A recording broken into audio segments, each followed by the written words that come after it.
Hey guys, welcome to another Warframe video, and I know I'm late to the party, but I finally managed to gather all the journal fragments from ghouls and ghoul bounties, so we're gonna go through them, check out all the hidden messages and stuff for those of you that have no intentions of gathering them yourself. But just in case you do want to gather these yourself, the best way to do it is simply do the ghoul bounties if they are up.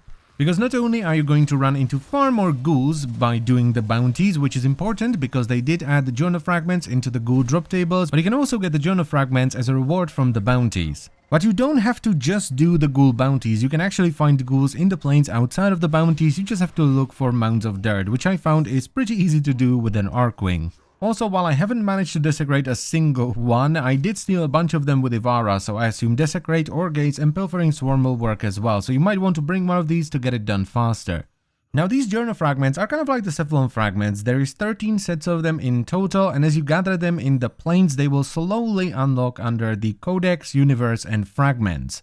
Once you finish one of the sets, it will kind of remove the distortion from the pictures, and the picture then becomes available as a display for your orbiter. It will give you a bit of text at the bottom, and each one of the sets has a hidden message that you find by mousing over the picture. So they're just like the Cephalon fragments, you just get them differently, and just like the Cephalon fragments, the secret message is kind of connected, and if you put it together, you get an audio log from Sigur Sava, which is a corpus morphologist and antiquarian, and if you don't want to have the whole thing spoiled for yourself, now would be the time to leave. Every living thing longs to be whole. Every living thing yearns to defy death. If from death you returned, yet the part you loved best did not, what then?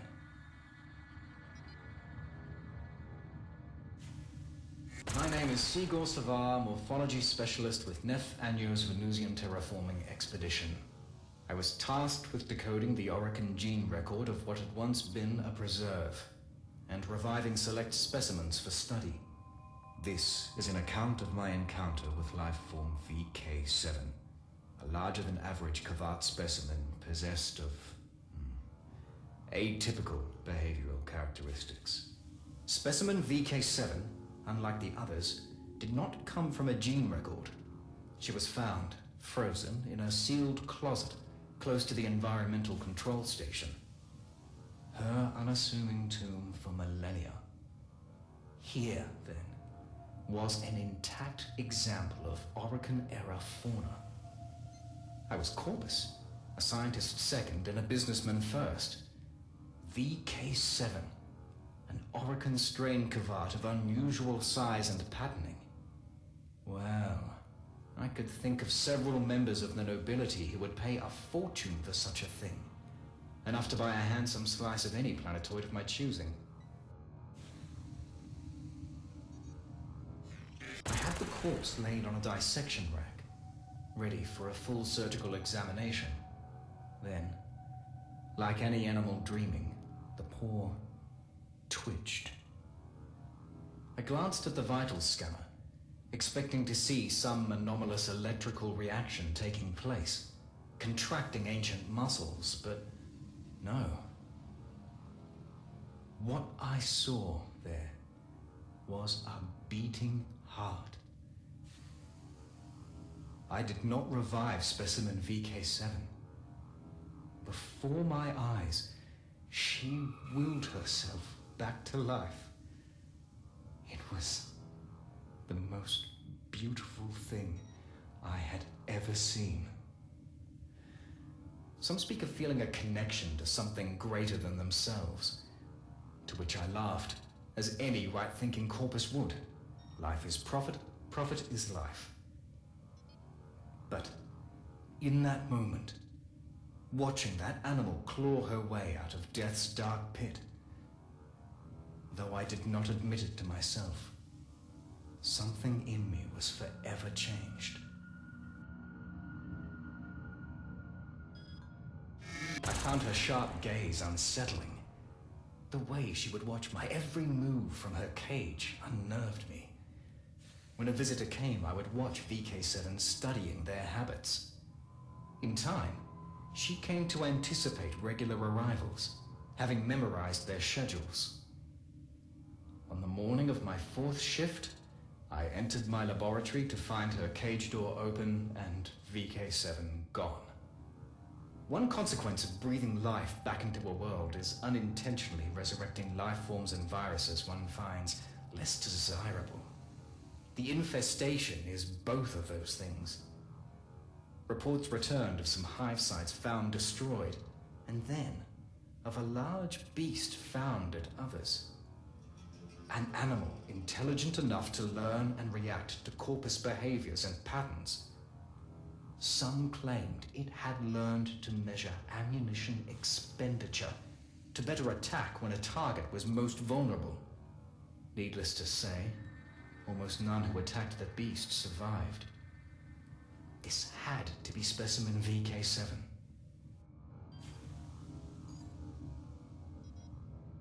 I left to join with a flamer team already deployed to a nearby hive.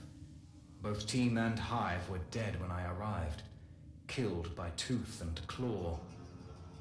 Fearing for my life, I made to leave, and was apprehended by the sight of a low figure blocking my egress. Specimen VK7. She prowled forward from the shadow of a shattered, snow-blown hive, her paw prints red with blood. I made to open a comm channel to request assistance. VK7 growled low, and I swear this to be true, slowly shook her head. I did not make that call. She padded closer, and I saw the wound on her side. She turned that side toward me, an act of trust, and a request for aid. I unpacked my field kit and carefully went to work. I did not report my experience with Specimen VK7. I could not admit why then, but now I can tell you. I felt it would have violated a trust. There I was, a morphology specialist, sworn to the Corpus Empire, and yet, for reasons entirely illogical, I placed loyalty to a wild animal above my life oath, and every doctrine that values self-interest above charity. But keep that confidence I did. I think that is why VK7 brought me the hand. Somehow, she had managed to infiltrate the facility, bypass 2 different security gates, and had gained entry to my laboratory without raising an alarm or my awareness. She held in her jaws a severed hand. Blackened, fossilized, gently, she laid it before me and, with a meaningful glance, turned, padded away into the shadows, and was gone. I analyzed the hand. What I learned that night, alone, in my laboratory, would become an obsession to focus the remainder of my life. The hand was of Orokin construction, emphasis on that last word. Whoever the original possessor had been, they were born of no mother. In the past, I had been privileged to read some of Alad V's treatises on Warframes, and there could be no mistake. What I held was the hand of one of those very creatures, and one Aniocorp had no record of. Therefore, my first task was to extract a working blueprint, or as near as possible, from the sampled cellular makeup. One word recurred again and again. The word that had once been her name. Cora. Cora. I was convinced. Specimen VK7 wanted Cora resurrected. Why else bring the hand to me? Why trust me with this sole remaining piece of a lost Orokin warrior? The evidence of such rich, nuanced cognition on the part of an animal. That was the real treasure here. The value of which, I knew, would be lost on my superiors.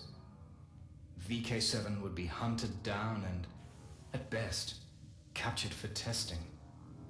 At worst, well... Therefore, I told them none of this. To no avail. Specimen VK7 was tracked to a box canyon 4.3 clicks south-southwest of the atmosphere processing station.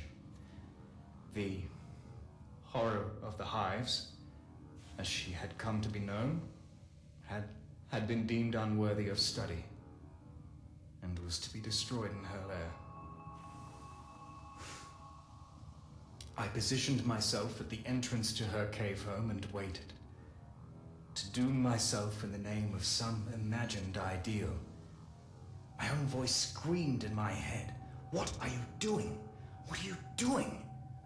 Once, not so long before, I was a man who would have sold this animal for profit. Now I stood in the freezing cold, surrendering all I had for... some would say nothing. I would say... something greater than myself. They came, picking their way through the snow, heads bowed, pushing against a numbing, slashing wind that froze skin and carried my voice to them. I begged them to stop, pleading VK7's case, with a bomb in my hand. It went about as well as you'd expect. They did not listen. Numbsol is employed, traditionally, as an animal tranquilizer, but converts to an aerosol easily enough. The canister rolled from my fingers and erupted in a geyser of brown-green gas, thrown towards the hunters by that roaring wind, bathing them. I am a better scientist than saboteur. Their respirators dealt with the Numbsol as handily as every other contaminant, and I was promptly arrested. But VK7 did escape. I achieved that much.